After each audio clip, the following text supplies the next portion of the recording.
धन्यवाद डीजे. शेवटचा आणि आता अंतिम षटक घेऊन येते गोलंदाज. वय वर्ष 11 आणि इयत्ता 8वी मध्ये असणारा मल्हार सालुंके मात्र शेवटचा आणि अंतिम षटक घेऊन येतोय. केतन पोपट यांनी नक्कीच त्याच्यावरती विश्वास दाखवलाय. नवीन उभरता सितारा बीसीसी परली या संघाचा, त्याच्यावरती विश्वास मात्र दाखवलाय.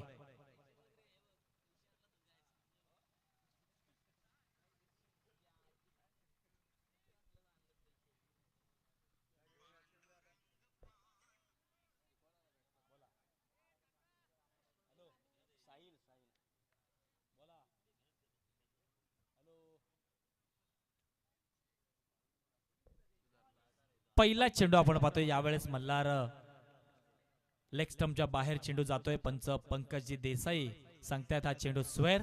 एक धाव मिळाली.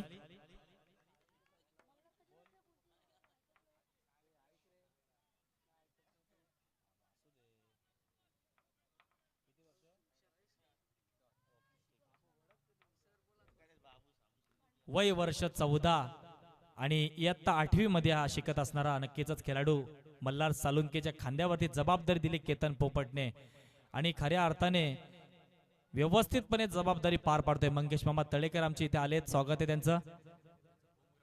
आणि मल्हारचं खऱ्या अर्थाने हे होम ग्राउंड आहे, इथेच मल्हार प्रॅक्टिस करत असतो. धावसंख्या स्थिर धावसंख्या आपण पाहतोय 22 धावसंख्या. आडव्या बॅटने खेळण्याचा प्रयत्न, पुन्हा एकदा चेंडू मात्र इथे येतोय हा डॉट चेंडू. जबरदस्त गोलंदाजी नक्कीच मल्हारला मात्र का निवडण्यात आलंय केतन पोपट यांनी, नक्कीच आपण पाहतोय अक्षय नकाते यांनी याचं प्रात्यक्षिक उदाहरण पाहायला मिळतंय. जर आता संधी नाही दिली तर कधी मिळणार संधी.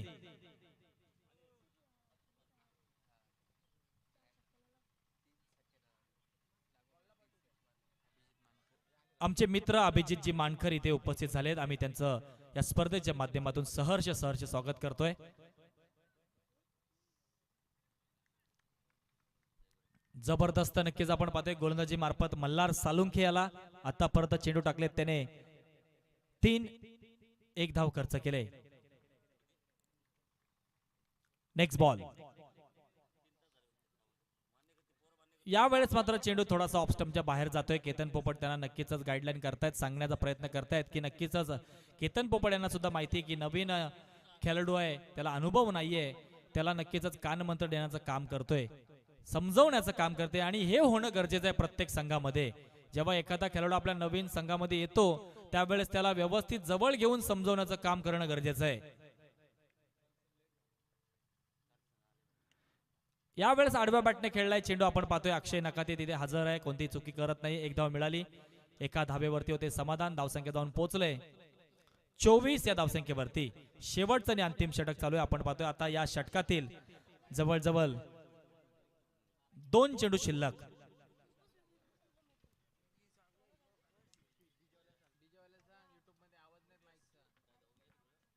Next ball.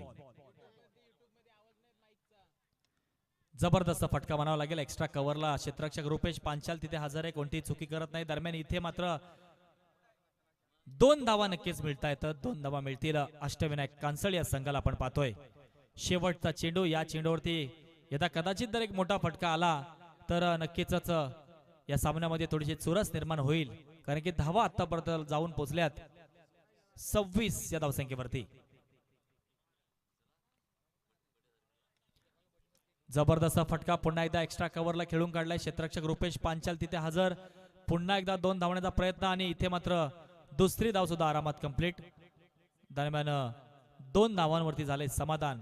5 षटकांचा इथे खेळ होते समाप्त आणि 5 षटकाची अंतिम धावसंख्या जाऊन पोहोचले अष्टविनायक कांसळ या संघाची. 5 गडींच्या मोबदल्यात 28 धावसंख्या, 29 धावांचा टार्गेट असणार आहे, ते म्हणजे बीसीसी परली बी या संघाच्या समोर. देऊयात संधी आपण आता डीजे ऑपरेटरला.